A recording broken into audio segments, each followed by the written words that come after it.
BCS বা যে কোনো সরকারি চাকরির পরীক্ষায় বা বেসরকারি চাকরির পরীক্ষায় সর্বশেষ ধাপ হচ্ছে ভাইবা। আমি ৪৬তম বিসিএস ভাইবা পরীক্ষায় যে অভিজ্ঞতাটা অর্জন করেছিলাম সেই অভিজ্ঞতায় আজকের ছোট ভিডিওতে শেয়ার করব এবং কিভাবে ভাইবার প্রস্তুতি নিয়েছিলাম, ভাইবা বোর্ডের প্রশ্নগুলো কিভাবে উত্তর দিয়েছি সেই জিনিসগুলো খুঁটিনাটি জানার চেষ্টা করব। আসলে ভাইবার কোনো নির্দিষ্ট সিলেবাস নেই। এক কঠিন বা বিস্তৃত সিলেবাস, অনেক পরেও মানুষ ভাইভাতে আনসার নাও করতে পারে, আবার না পড়ে গিয়েও ভাইভাতে সবগুলো প্রশ্নেরই আনসার করে আসা সম্ভব।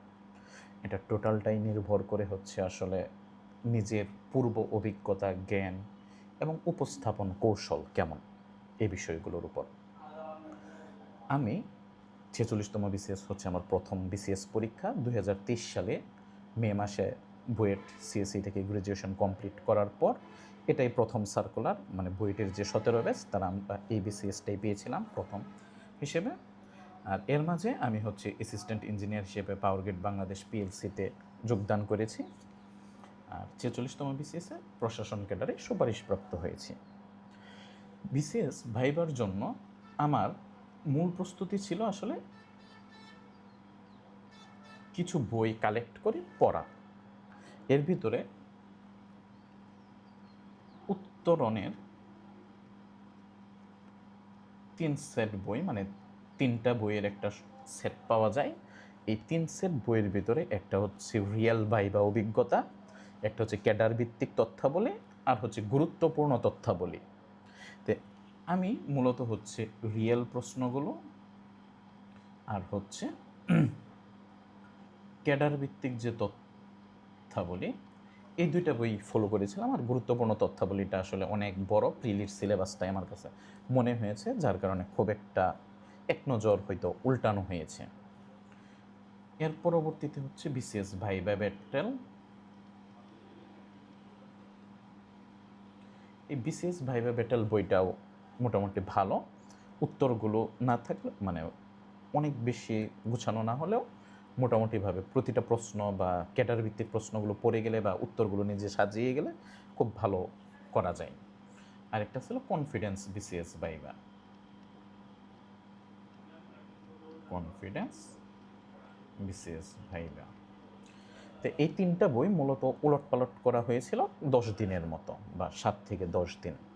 সবগুলো যে এ টু জেড শেষ করা সম্ভব বা করে গেলেও যে ভালো করা সম্ভব এরকম কিন্তু না। জাস্ট ক্যাডার ভিত্তিক তথ্যগুলো আর যে তথ্যগুলো আমার জানা নেই ওই তথ্যগুলো জেনে নিয়ে যাওয়া। এর বাইরে খুব গুরুত্বপূর্ণ বা আমার ভালো ফলাফলের ক্ষেত্রে একটা গুরুত্বপূর্ণ নিয়ামক ছিল ডেমো ভাইবা। ডেমো ভাইবা এখানে আমরা যারা একটু লাজুক স্বভাবের, কথা বলতে ভয় পাই, নিজেকে প্রকাশ করতে পারি না, মানে মানুষ দুই ধরনের, ইন্ট্রোভার্ট আর এক্সট্রোভার্ট। কেউ কেউ আছে খুব সহজেই নিজেকে প্রকাশ করতে পারে, সবার সঙ্গে খুব সহজেই নিজেকে উপস্থাপন করতে পারে। অনেকের ক্ষেত্রে নিজেকে একটু গোপন রাখার টেন্ডেন্সি, ইন্ট্রোভার্ট, কথা মুখ থেকে বের হইতে চাই না, কথা বলবো ভুল হচ্ছে কিনা, এই জিনিসগুলো অনেকের মাঝেই কাজ করে, আমার মাঝেও কাজ করতো। তো আমি ডেমো ভাইবার অভিজ্ঞতা একটু শেয়ার করব পরবর্তীতে, যে আমি এই অন্য চাকরির পরীক্ষাতে যদিও কখনো ডেমো ভাইবা দিই নাই বা আইনেই দাঁড়িয়ে নিজের সামনে নিজে কথা বলা এই জিনিসগুলোও কখনো প্র্যাকটিস করি নাই, কিন্তু বিসিএস ভাইবার পূর্বে আমি 5টা ডেমো ভাইবাই অংশ নিয়েছিলাম। একটি ছিল আমাদের বুয়েটিয়ান গ্রুপের ডেমো ভাইবা।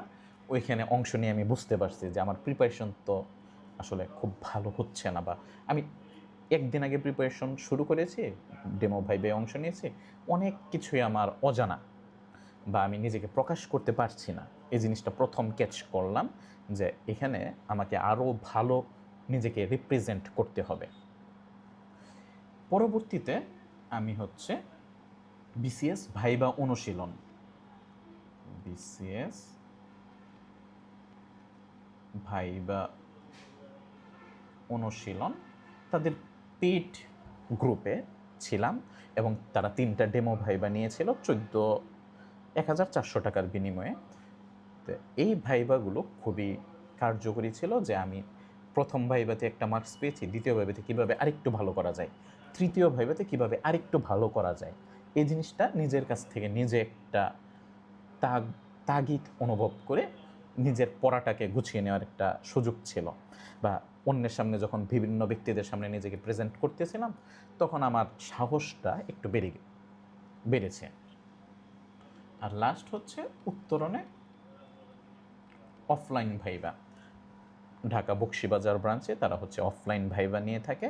এই অফলাইন ভাইভাটা অংশ নেওয়ার কারণে আমি বুঝতে পেরেছিলাম যে আমি গিয়ে চেয়ারে বসতেছি, চেয়ারে বসলে আমার হয়তো যেভাবে বসা দরকার, যে নর্মস বা হচ্ছে অন্যান্য জিনিসগুলো ফলো করার দরকার, এই জিনিসগুলো হয়তো আমার ফলো করা হচ্ছে না। তারা সামনাসামনি দেখে কিছু আমাকে সাজেশন দিতে পেরেছিল যে এই নর্মসগুলো ফলো করা যেতে পারে।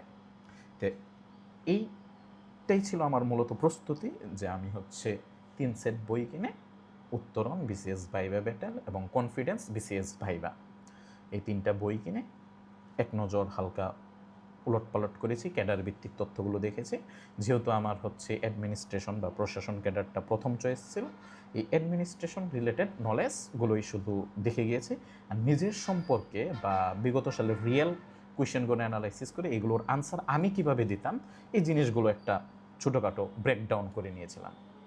আর পরবর্তীতে ডেমো ভাইভাগুলো দেওয়ার কারণে আমি অনেকটা আত্মবিশ্বাসী বা হচ্ছে নিজেকে প্রাণবন্ত বা উচ্ছল রেখে কীভাবে ভাই অংশ নিতে পারবো, নর্মসগুলো মেনে চলতে পারবো, এই জিনিসগুলো বোঝা সম্ভব হয়েছিল। এখন আসি যে ভাইভা বোর্ডে আমি যখন প্রথম প্রবেশ করতে যাব, সকালে গিয়ে এলিফ্যান্ট রোড থেকে আমি হচ্ছে একটা কমপ্লিট স্যুট কিনেছিলাম, বোতাম ছিঁড়ে গেছে। এখন এই মুহূর্তে কেউ যদি খুব ফ্রাস্ট্রেটেড বা হচ্ছে চিন্তিত হয়ে যায়, আমার তো বোতাম ছিঁড়ে গেছে, এখন আমি কিভাবে ঢুকবো, মানে উত্তেজিত হয়ে যায়, তখন কিন্তু ভাইবাটা খারাপ হয়ে যাওয়ার একটা সুযোগ থাকে।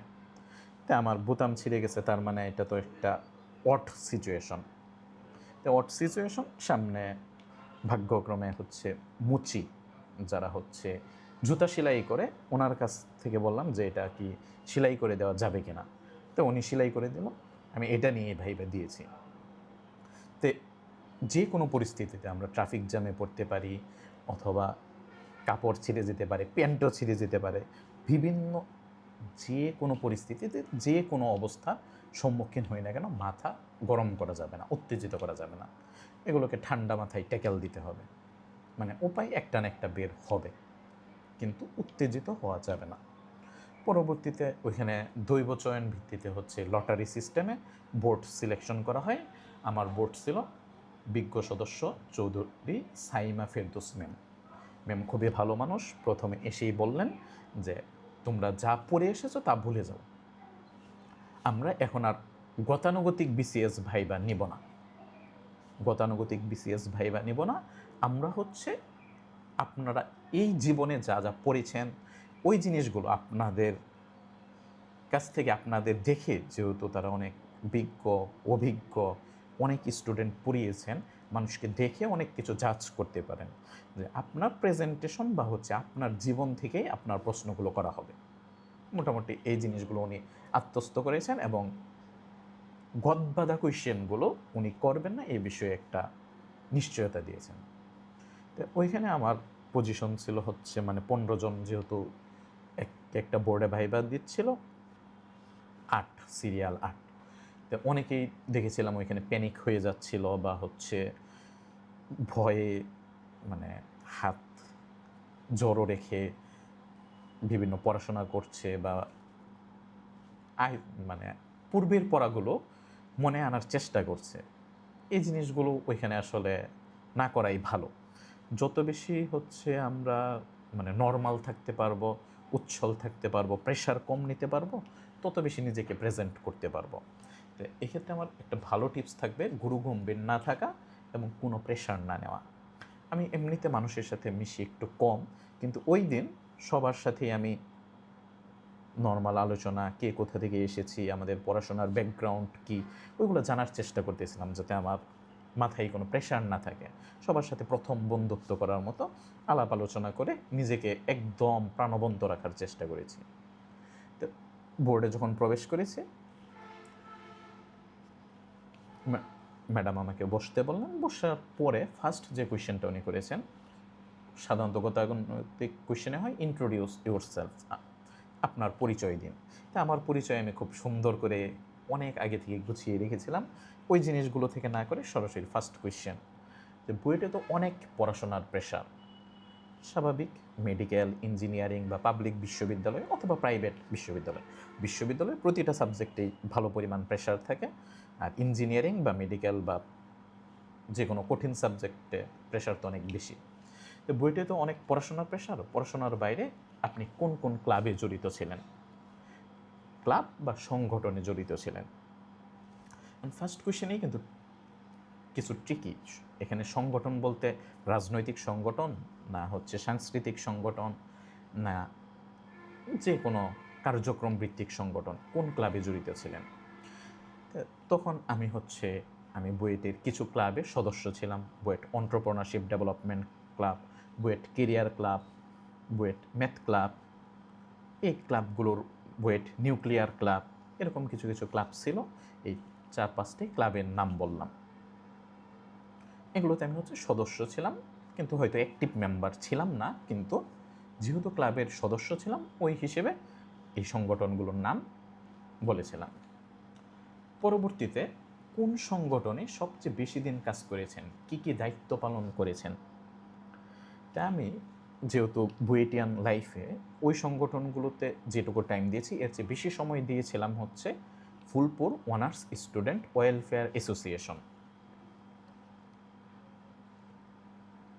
Phulpur honours students welfare association. তো এই সংগঠনে আমি 1 বছর সভাপতির দায়িত্ব পালন করেছিলাম। যে সংগঠনে আমি সবচেয়ে বেশি কাজ করেছি, আমার শ্রদ্ধেয় আকবর স্যারকে ধন্যবাদ, অসংখ্য ধন্যবাদ, যে ওনার বদৌলতে আমি ওই সংগঠনের সভাপতির দায়িত্ব পালন করেছিলাম। এবং এই জিনিসটা আমার ভাইবা বোর্ডে ভালো পরিমাণ কাজে দিয়েছিল বা হেল্পফুল হয়েছিল। এই ক্ষেত্রে যারা ভবিষ্যতে ভাইবা দিতে আসবেন, তাদের ক্ষেত্রেও বিভিন্ন পড়াশোনার পাশাপাশি কিছু সাংস্কৃতিক বা কিছু অ্যাক্টিভিটিস, সাংস্কৃতিক হতে হবে ম্যান্ডেটরি না, যারা বিভিন্ন পড়াশোনা বা উদ্যোক্তা টাইপ অথবা ফটোগ্রাফিক ক্লাব, যে কোনো যে আমার পছন্দের একটা ফিল্ড, যে কোনো পছন্দের ফিল্ড ভিত্তিক কোনো সংগঠনের সাথে জড়িত থাকতে পারি। এগুলো বিভিন্ন ক্ষেত্রে কো কারিকুলার অ্যাক্টিভিটিস যাকে বলে, এগুলো থাকলে বিভিন্ন সুবিধা পাওয়া পসিবল। আমি অনেকগুলো সংগঠনেই ছিলাম। স্টুডেন্ট লাইফে সততা সংঘ, তারপর ময়মনসিংহ ইংলিশ ল্যাঙ্গুয়েজ ক্লাবের প্রতিষ্ঠাকালীন প্রেসিডেন্ট, এরকম অনেকগুলো সংগঠনে উপদেষ্টা হিসেবে, যেমন মানব কল্যাণ যুব সংস্থা অথবা উৎসর্গ চ্যারিটেবল ফাউন্ডেশন, এগুলোতে উপদেষ্টা হিসেবে ছিলাম। তো এই হিসেবে কিছু সংগঠনে থাকলে নিজের মানুষের সাথে যোগাযোগ বা কার্যকলাপ বা জ্ঞানের পরিধিটাও বেড়ে যায়।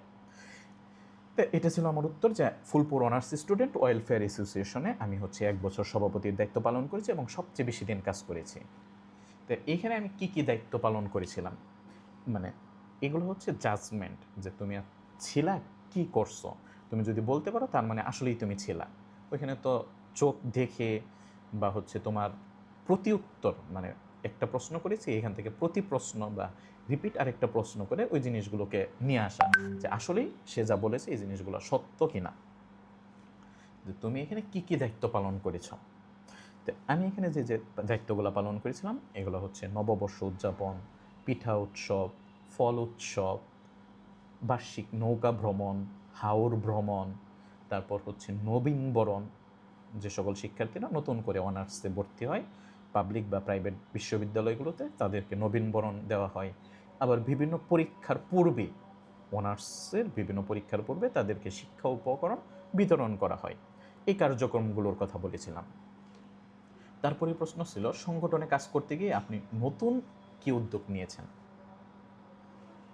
আমি সংগঠনের কথা বলছি, এখন এখান থেকেই কিন্তু প্রশ্নগুলা বারবার চলে আসতেছে। তো নিজের স্ট্রং জোনগুলোতে যদি নিয়ে আসা পসিবল হয়, অনেক ক্ষেত্রে ভাগ্য ভালো থাকলে এই স্ট্রং জোনগুলোর উপরই প্রশ্ন চলে আসবে। তো এখানে নতুন উদ্যোগ বলতে, যেহেতু আমি যে কাজগুলো বলেছিলাম এগুলো সব ছিল হচ্ছে কি বিধিবদ্ধ কাজ, যে এই কাজগুলো প্রতি বছর আগে থেকেই হইতো, এবছরও হয়েছে। তো নতুন উদ্যোগ ছিল যে আগে হচ্ছে নৌকা ভ্রমণ আয়োজন করা হতো। তাই আমি বলেছি যে আগে পূর্বে নৌকা ভ্রমণের বাৎসরিক নৌকা ভ্রমণের আয়োজন করা হতো, কিন্তু আমার সময়ই প্রথম ইটনা, মিঠামইন এবং হচ্ছে কিশোরগঞ্জ যে অষ্টগ্রাম, এই কিশোরগঞ্জে আমরা একটা হাওর ভ্রমণের আয়োজন করেছিলাম, যেটা এর আগে কখনো হয়নি। তো এখানে আমার উদ্যোগে বা আমাদের মাধ্যমে সম্মিলিত প্রচেষ্টায় হাওর ভ্রমণ হয়েছিল। এটা হচ্ছিল আমার একটা নতুন উদ্যোগ, সভাপতি হিসেবে এই জিনিসটা আমি করতে পেরেছিলাম। ওইখানে আমরা অনেক প্রায় 40 জন গেস্ট, একজন সরকারি উচ্চপদস্থ কর্মকর্তার দাওয়াতে আমরা ওইখানে গিয়েছিলাম এবং হচ্ছে সারাদিন খুব সুন্দরভাবে কাটিয়েছিলাম। এটাও আকবর আলী সাহেবের একটা হচ্ছে উদ্যোগ বা হচ্ছে ওনার কারণে, ওনার পরিচিতির কারণে এটা সম্ভব হয়েছিল। আর আমি যেহেতু বুয়েটের ছিলাম, এই হিসেবে আমার জন্য এই উদ্যোগ নেওয়াটা সহজ হয়েছিল। পরবর্তীতে রিপিট একটা প্রশ্ন, সংগঠনে, এটা যে কোনো সংগঠনে কাজ করতে গিয়ে কখনো কি মনে হয়েছে যে আপনার সিদ্ধান্ত ভুল এবং অন্যরা ঠিক? তো আমার মনে হয়েছে একটু চিন্তা করে যে স্টুডেন্ট লাইফে আমি যখন ময়মনসিংহ ইংলিশ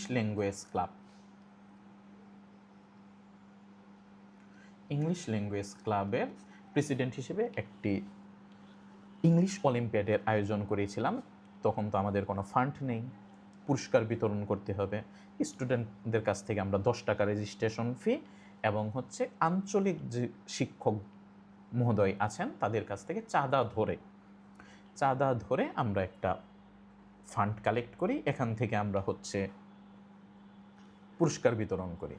তাই স্কুলের কোনো একটা প্রোগ্রামে বাইরে থেকে চাঁদা তোলা আমার মনে হয়েছে যে এটা হয়তো ভুল সিদ্ধান্ত, অন্য কেউ হয়তো না করেছিল, কিন্তু এটা যেহেতু একটা প্রোগ্রাম, পুরস্কার বিতরণ করতে হবে, আমি ধরে নিচ্ছি এটা আমার ভুল সিদ্ধান্ত ছিল, কিন্তু অন্যরা হয়তো ঠিক ছিল। পরবর্তী প্রশ্ন ছিল আপনার সবচেয়ে ভালো দিক কোনটি এবং কিভাবে বুঝবো ভালো দিক কোনটি? ভালো দিক কোনটি, এই ক্ষেত্রে আমি বলেছিলাম যে আমার সাথে যারা কাজ করে তাদের সাথে আমি খুব সাপোর্টিভলি কাজ করতে পারি এবং তারা আমার তত্ত্বাবধানে থেকে বা আমার যে টিমটা আছে, পাওয়ার গ্রিডে আমি যে টিমে কাজ করতাম বা অন্যান্য জায়গায় আমি যে টিমে কাজ করেছি, তাদের সাথে আমি কাজ করে কাজটাকে সঠিকভাবে একটা সময়ের ভিতরে শেষ করে নিয়ে আসতে পারি। তাদেরকে উৎসাহ দিয়ে হোক, বুঝিয়ে হোক, যেভাবে ইনস্ট্রাকশন দেওয়া পসিবল সেভাবেই কাজটাকে সময় মতো উত্তম উপায়ে শেষ করে নিয়ে আসতে পারি। তো এখান থেকে ওনারা কোয়েশ্চেন ছিল যে কীভাবে বুঝবো আপনি সাপোর্টিভ? তখন আসলে আমি একটা হাসি দিয়ে বলছিলাম, ম্যাডাম আপনি আমার কলিগদেরকে জিজ্ঞাসা করলেই আপনি বুঝতে পারবেন যে আসলে আমি সাপোর্টিভ। হয়তো উত্তরটা একবারে সঠিক হয়নি, এখানে কনক্রিট কোনো প্রুফ দেওয়া দরকার ছিল। ওই মুহূর্তে আমার মাথায় এসেছে, হাসি দিয়ে ম্যাডামকে বুঝিয়ে দিলাম যে আমার কলিগরাই এটা জাস্টিফাই করবে। পরবর্তীতে উনি আমাকে কোয়েশ্চেন করেছিলেন যে আপনার যে কোনো একটা দোষ বলুন, কোচিংয়ের বাসায় বলবা না। অনেক সময় কোচিংয়ের যে গাইড বইগুলোতে লেখা থাকে যে আমরা হচ্ছে এমন দোষ বলবো যেটা আসলে দোষ না, গুণ, যে আমি হচ্ছে কাজের বিষয়ে 100% পারফেকশনিস্ট, অথবা হচ্ছে আমি অনেক বেশি কাজ করতে করতে দেখা যায় যে নিজের উপর একটা জুলুম করে ফেলতেছি এরকম মনে হচ্ছে। এরকম দোষটা যাতে দোষ না, গুণের পর্যায়ে চলে যায় ওই জিনিসগুলো। কিন্তু ম্যাডাম আমাকে আগেই সতর্ক করে দিলেন যে কোচিংয়ের বাসায় বলবা না বা বইয়ের বাসায় বলবা না। তো তখন আমি যে আমার দোষের কথাটা বলছি, এই কারণে আসলে আমি আমার পরিবার, আমার প্রাণপ্রিয় স্ত্রী, এদের কাছে খুবই লজ্জিত বা হচ্ছে ক্ষমা প্রার্থনা করি যে আমার মেন যে এটা ছিল যে আমি পরিবারকে অন্যান্য কাজের বাইরে পরিবারকে যে সময়টা দেওয়া উচিত,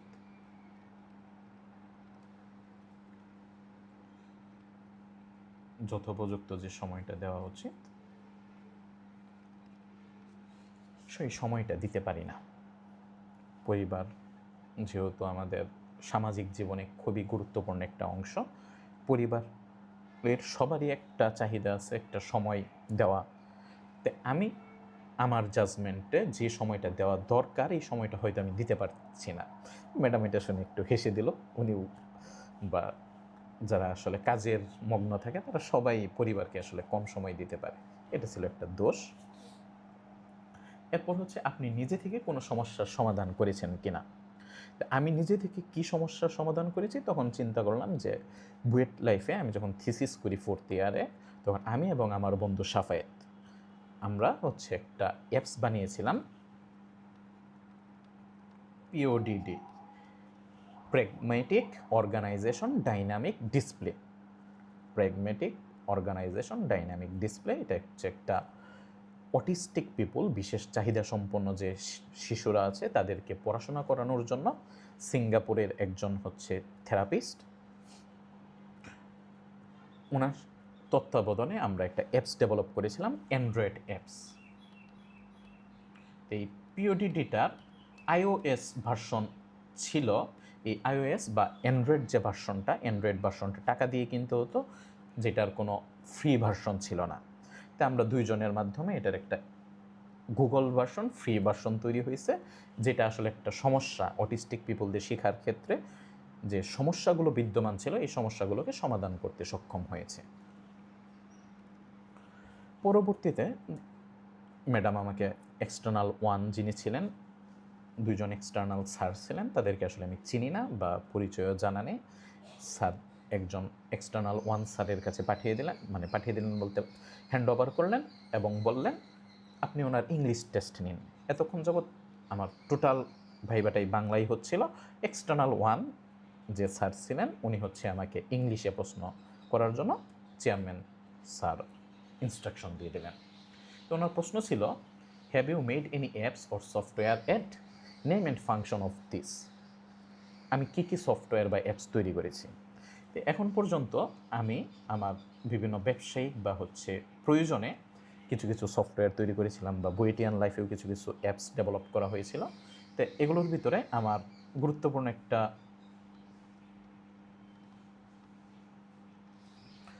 প্ল্যাটফর্ম হচ্ছে সহজ বিবাহ। এখানে হচ্ছে বাংলাদেশে বিয়েকে সহজ করার জন্য আমি এবং আমার কুয়েটের যে বন্ধু আছে সময়, তার প্ল্যান করে একটা সফটওয়্যার ডেভেলপ করেছি, যেখানে সবাই হচ্ছে ফেসবুকের মতো ফ্রিতে বায়োডাটা তৈরি করতে পারে, ফ্রিতে সকলের বায়োডাটা দেখতে পারে, কিন্তু প্রাইভেট ক্রেডেনশিয়ালসগুলো গোপন থাকে। পরবর্তীতে একটা টোকেন মানি দিয়ে নিজেরা যোগাযোগ করে নিজেরা বিয়ে করতে পারে। তো এটা একটা প্রবলেম সলভিং একটা সফটওয়্যার বা হচ্ছে অ্যাপস বা হচ্ছে প্ল্যাটফর্ম আমরা তৈরি করেছি। এরপরে হচ্ছে অরিজিন একাডেমিয়া। এটা হচ্ছে একটা লার্নিং ম্যানেজমেন্ট সফটওয়্যার, যেখানে হচ্ছে আমরা হচ্ছে বিভিন্ন ক্লাস নিয়ে থাকি, রেকর্ডেড ক্লাসগুলো এখানে থাকে এবং স্টুডেন্টরা এখানে এনরোল করতে পারে। তো অরিজিন একাডেমিয়া নামক একটা লার্নিং ম্যানেজমেন্ট সফটওয়্যারও আমরা তৈরি করেছি বা আমি তৈরি করেছি। পরবর্তীতে ছিল তৌফিক প্রকাশন,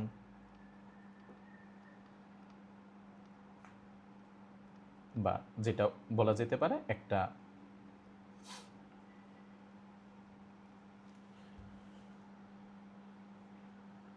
বিক্রির যে টুলসগুলো আছে, এই বিক্রির একটা প্ল্যাটফর্ম, প্ল্যাটফর্ম জাতীয় জিনিস, বই বিক্রির প্ল্যাটফর্ম। তো এই তিনটা সফটওয়্যারের কথা তখন আমার মনে আসলো, আরও কিছু হয়তো বলা যাইতো, এই জিনিসগুলো বলা হইল। পরবর্তীতে বলে উনি আমাকে এখান থেকে প্রশ্ন শুরু করছেন, name of some apps or software used in government official task. সরকারি কর্মচারী বা কর্মকর্তারা নিজেদের প্রয়োজনে কী কী সফটওয়্যারগুলো অফিসিয়াল টাস্কে ইউজ করে থাকে।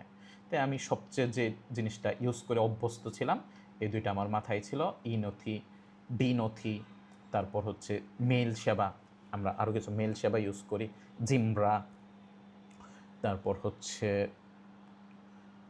এই মাই গভ, মানে সরকারি বিভিন্ন সেবাগুলো পাওয়া যায়। A2I যে প্রজেক্টগুলো নিয়েছিল বিভিন্ন সফটওয়্যার, এই সফটওয়্যারগুলো আমরা ব্যবহার করে থাকি। এই কথাটা উত্তর দেওয়ার পর উনি আমাকে প্রশ্ন করলেন, name of some apps or software used by mass people. তো জনগণ বৃহৎ পরিসরে সরকারি যে সেবাটা ইউজ করে এটা হচ্ছে রেল সেবা, বর্তমানে যেটা দিয়ে আমরা টিকিট কাটি, কিন্তু টিকিট কাটতে গিয়ে আসলে টিকিট পাই না, কারণ প্রচুর মানুষ, জনগণ যেহেতু অনেক বেশি, ডিমান্ড অনেক বেশি, সাপ্লাই কম, যার কারণে হচ্ছে টিকিট পাই না। তো এই রেল সেবার কথাটা বললাম। আর কি কি হতে পারে, যে কৃষিভিত্তিক বিভিন্ন অ্যাপস আমরা ইউজ করে থাকি, যে কৃষকের, এই কথাটা বলার পর মানে কৃষিভিত্তিক কৃষক বিভিন্ন মানে বছরগুলোতে বা কোন মাসে কোন ফসল উৎপাদন করবে, তখন উনি আমাকে একটা রিপিট কোয়েশ্চেন করেছিল যে কৃষিক্ষেত্রে প্রবলেম কিভাবে সলভ করা পসিবল। তখন আমার ছিল যে ইমেজ প্রসেসিং বা NL মানে ন্যাচারাল ল্যাঙ্গুয়েজ প্রোগ্রামিং। তো বর্তমানে আমরা কৃষকরা তারা তো আর প্রম্পট লিখে বা গুগলে সার্চ দিতে পারে না, সে ভাষাই বলবে, কেউ বগুড়ার ভাষায় বলবে, কেউ ময়মনসিংহের ভাষায় বলবে। আমার এখন কি করা উচিত কা, বা এক একজন এক এক ভাষাই বলবে, কিন্তু এই ভাষাগুলোকে কনভার্ট করে, মানে সে টাইপ করে করবে না, তার অডিও প্রসেসিং করে ওই জিনিসটা সঠিক সলভ এআইয়ের মাধ্যমে দেওয়া পসিবল। ইমেজ প্রসেসিংয়ের মাধ্যমে সে জাস্ট একটা ছবিতে ধরবে কি রোগ হয়েছে, কীভাবে এটার সমাধান করা পসিবল, এই জিনিসগুলো করা পসিবল। এই জিনিসটা উনি আমাকে বলার পর লাস্ট কোয়েশ্চেন বা আরেকটা কোয়েশ্চেন ছিল, ল্যান্ড অফিসে কোন সফটওয়্যার ইউজ করা হয়। ওই মুহূর্তে আমার আসলে মনে নেই যে ল্যান্ড অফিসে কোন সফটওয়্যারগুলো ইউজ হয়, কিন্তু আমার জানা ছিল যে ল্যান্ড অফিসে বর্তমানে নামজারি বা পর্চা বা হচ্ছে জমির খাজনা বা কর আদায়, ল্যান্ড কর যে এটা, এই জিনিসগুলো বর্তমানে সফটওয়্যারের মাধ্যমে বাস্তবায়ন করা হচ্ছে। এটা আমি মৌখিকভাবে বলেছি যে বর্তমানে এই জিনিসগুলো সফটওয়্যারের মাধ্যমে করা হচ্ছে, কিন্তু এক্সাক্ট সফটওয়্যারটার নাম আমার মনে নেই। আসলে উনি কোনো একটা নাম, পর্চা বা হচ্ছে ল্যান্ড ফি জাতীয় যে 3-4টা সফটওয়্যার ইউজ করা হয় এগুলোর সম্পর্কে জানতে চেয়েছিলেন, কিন্তু এই ওয়েবসাইটগুলো আমার আসলে তখন মাথায় আসেনি। তারপর প্রশ্ন ছিল হোয়াট ইজ পেটেন্ট। তো পেটেন্ট হচ্ছে একটা ইন্টেলেকচুয়াল প্রপার্টি রাইট। আমি কিছু একটা আবিষ্কার করছি, আবিষ্কার করলে এটার জন্য আমি একটা আবেদন করব এবং সরকার আমাকে একটা একচেটিয়া অধিকার দেবে যে আগামী 20-30 বছর এই সত্য কেউ নিতে পারবে না, এবং এটা আমি বিভিন্ন জায়গায় বিক্রি করে কি করতে পারবো, টাকা উপার্জন করতে পারবো। সত্য, মেধা সত্য। পরবর্তীতে আমাকে এক্সটার্নাল 2 স্যারের কাছে হ্যান্ড ওভার করা হলো। উনি আমাকে প্রথমে কোয়েশ্চেন করলেন শিল্প বিপ্লব সম্পর্কে বলুন। আমি 4টা শিল্প বিপ্লব সম্পর্কে বললাম, প্রথম, দ্বিতীয়, তৃতীয়, চতুর্থ, বাষ্পীয় ইঞ্জিন, বিদ্যুৎ, কম্পিউটার এবং হচ্ছে IoT, robotics, artificial intelligence, big data, এগুলোর মাধ্যমে চতুর্থ শিল্প বিপ্লব। তো এখান থেকে উনি আমাকে কোয়েশ্চেন করলেন কম্পিউটার কোন শিল্প বিপ্লবের অংশ। তো কম্পিউটার হচ্ছে তৃতীয় শিল্প বিপ্লবের অংশ, এটাও আমার জানা ছিল। ইউনো হিসেবে কোনো অনুষ্ঠান যখন আয়োজনের দায়িত্ব দেওয়া হয় তখন কীভাবে করবেন।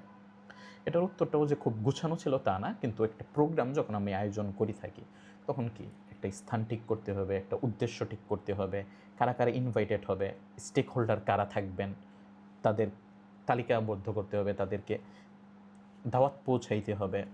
পরবর্তীতে তাদেরকে দাওয়াত পৌঁছানোর পরে হচ্ছে কখন, কোথায়, কোন সময় উপস্থিত থাকবেন, চেয়ারপারসন কে হবেন, মাইনুটসটা কী হবে, মানে এখানে কী কী বিষয়ের আলোচনা হবে, এগুলো আগে পাঠিয়ে দিতে হবে। তো ইউন হিসেবে যখন কোনো অনুষ্ঠানের দায়িত্ব দেওয়া হবে তখন হচ্ছে আরও কিছু জিনিস ফলো করতে হবে। প্রশাসনের সাথে, পুলিশ প্রশাসনের সাথে, মানে পুলিশ বিভাগের সাথে সমন্বয় করে প্রোটোকল নিয়ন্ত্রণ করতে হবে। এই জিনিসগুলো ওইখানে বলা প্রয়োজন ছিল, কিন্তু আমি হচ্ছে যেটুকু আমার নলেজ ছিল এখান থেকে বলেছি। এরপর হচ্ছে রিলিফ বিতরণে কী কী সমস্যা আছে, আপনি কীভাবে এটা সমাধান করবেন।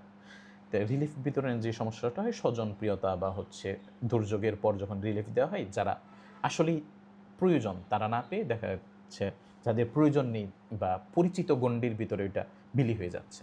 তো আমি এটাকে একটা স্মার্ট ডাটাবেস সিস্টেম তৈরি করে যারা আসলেই বিপদগ্রস্ত তাদের ডাটাবেস তৈরি করে NID ভেরিফিকেশনের মাধ্যমে খোলা ময়দানে বা হচ্ছে মনিটরিংয়ের মাধ্যমে, প্রপার মনিটরিংয়ের মাধ্যমে এটা বিতরণ করতে পারি। এভাবে এটা সমাধান করা যেতে পারে। তারপরে প্রশ্ন ছিল প্রশাসন কাজের ক্ষেত্রে বর্তমানে কী কী চ্যালেঞ্জ আছে, কী কী চ্যালেঞ্জ আছে। তো প্রশাসনের কাজের ক্ষেত্রে রাজনৈতিক কিছু প্রেশার থাকে, পিয়ার প্রেশার থাকে, বা হচ্ছে মানুষজন মানে জনগণকে হ্যান্ডেল করা সবচেয়ে ভয়াবহ কাজ।